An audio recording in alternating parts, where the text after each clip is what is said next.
from 1970 to 2016, the gap in the standard of living between Asians in the US near the top of the income ladder and the bottom of the income ladder nearly doubled.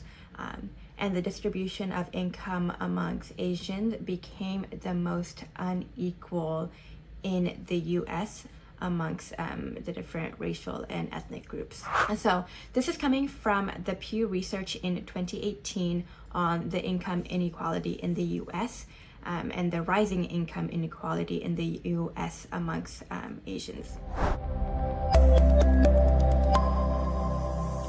Hi everyone, my name is Wahida Aziz. This is your investing coach, Wahida. This is where you're able to learn how to invest and build wealth, even if you're the first in your family to do so.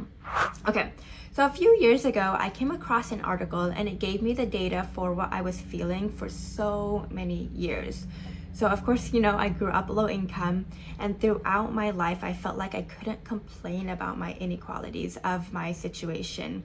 And this is because the image that was painted by society was that Asians and Asian Americans were doing just fine. The image that I had in my mind was that Asians were wealthy, or they were at least not struggling financially. Of course, it wasn't my reality growing up at all. And they said that we were the model minority. They said we picked ourselves up by the bootstraps. I'm a caveat, this picking up yourself by the bootstrap thing is a myth. And it wasn't my reality as a child growing up in the US. And it wasn't the reality of those in my immediate community. I felt like I wasn't able to be frustrated about my situation. I felt like I wasn't able to voice any complaint about my family's money constraints.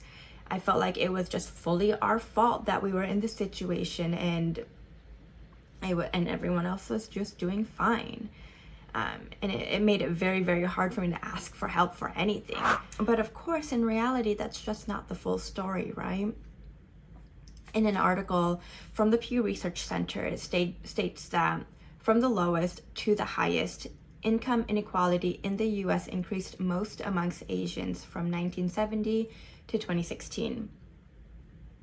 So again, this is something that I was feeling for so many years as I was growing up, and seeing this data just really validated that feeling I had of just like, we're not doing that well financially. And it turned out there was a lot of others that weren't as well.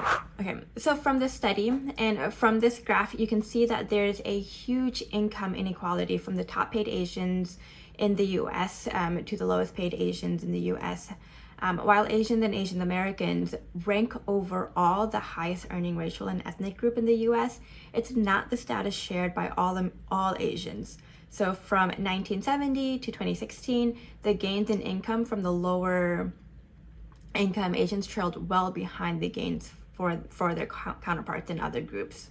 So of course you can see, while Asians overall rank as the highest earning racial and ethnic group in the US, it's not a status shared by all Asians. So this is a little bit about how we talk about how medium income and average income in the US and how we present that data can skew perceptions. But that's a discussion for a different video. Where the misunderstanding and the myth that the Asian community is doing just fine comes from combining all Asian communities together. In this graph, you can see that Asians as a whole are less likely than Americans overall to live in poverty. So 10% versus 13% in 2019. But when you take a closer look, you can see that there's a lot of different Asian origin groups. So the wide variety of profiles show us that there's a wide wealth gap within the Asian communities and Asian American communities. Looking at the household for Burmese Americans, for example, they had a significantly lower income than Asian Americans overall. So $44,000 versus $85,000. Most of the Asian Americans and Asian origin groups analyzed in the study, so 12 out of 19 groups, had poverty rates that were as high or higher than the US average in 2019. So if we look at Mongolians, 25% of Mongolians in the US had the highest poverty rates amongst Asian groups, while the lowest rates were among Indians and Indian Americans at 6%. In a 2015 study from the Pew Research, we saw that poverty rates were as high as 35% amongst Burmese, 33% amongst Bhutanese, 28% among Hmong and Malaysians, and this is comparing to 15.1% in the US overall. So the wide diversity in education and income profiles of Asian origin groups really is reflected in the wide gap of income distribution. There are a lot of differences in poverty rates among Asian subgroups in the US. And of course there are, right? Asia is a huge continent. Some Asians and Asian American families come to the US because they were displaced because of things such as like war, civil unrest. These are places such as Vietnam and Myanmar. On the other hand, others are coming to the US as high-skilled workers or students to study at some of the best universities, right? So with the different sets of obstacles and privileges, well, of course, we're going to see a wide range of income disparities. And of course, an increase in income inequality matters because of the potential for social and economic consequences. People at the lower rung of the income ladder may experience diminished economic opportunities, of course, right? And they have less political influence. But really, this video wasn't meant to be a history lesson. It was just really meant for me to just get off my chest what I was experiencing for so long and just felt like I was alone in it all. Because the myth of the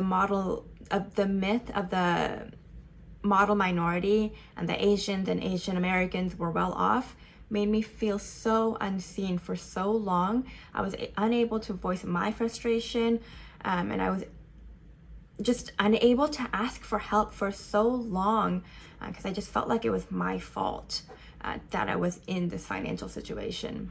And so making this video is just for me to say that if you felt like this, you're not alone.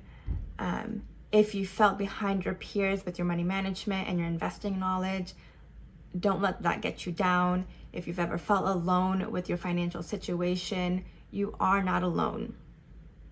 Don't be hard on yourself for not knowing what you didn't know. We're here now and we're learning now. You're part of this community now, and we're going to learn how to build generational wealth for you and for your family. And honestly, this is why I have such a strong pull to get this information out there, to get this investing knowledge out there, because it shouldn't be gatekept, right? And investing is not only for the wealthy. I'm here to bring my community up with me, and we're gonna start investing, and we're gonna start building generational wealth together. All right, everyone. I will see you next week for a new and educational video. Thank you so much for joining me. Bye.